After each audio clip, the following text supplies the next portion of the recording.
மேலக்கோட்டை வாசல் NH மேம்பாலம் கட்டி 50 வருஷமாச்சு.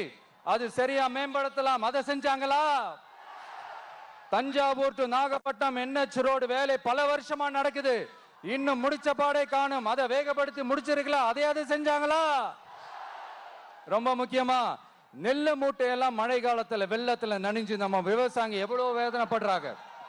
அதுக்கு சரியான ஒரு குடவுன் கட்டி தரலாம். அதையாவது கட்டி தந்தாங்களா? எலெக்ஷனுக்கு முன்னாடி திமுக காரங்க வந்து செய்வோம் செய்வோம் செய்வோம் செய்வோம்னு சொன்னாங்களே, செஞ்சாங்களா? இதெல்லாம் எதுவுமே செய்யாம எல்லாத்தையும் செஞ்ச மாதிரியே அதையும் பெரியமையா வேற சொல்லுவாங்க இவங்க. நான் வந்து போன வாரம் திருச்சிக்கும் அரியலூர் மாவட்டத்துக்கும் போய் நம்ம மக்களை சந்திக்க போயிருந்தேன். அப்போ பெரம்பலூரும் போக வேண்டியது. அங்க சில ரூல்ஸ் அண்ட் ரெகுலேஷன்ஸ் ஒரு கட்டத்துக்கு அப்புறம் இந்த பஸ்ஸே மூவ் ஆகல. அதுக்கப்புறம் அதை தாண்டி ஒரு டைமுக்கு மேல பேசுறது, சரி அதெல்லாம் விடுங்க. இந்த நேரத்தில் பெரம்பலூர் பகுதி மக்களுக்கு நான் மன்னிப்பு கேட்டுக்கிறேன். சீக்கிரமாவே உங்களை தேடி நான் வருவேன் ஃபார் ஷுவர்.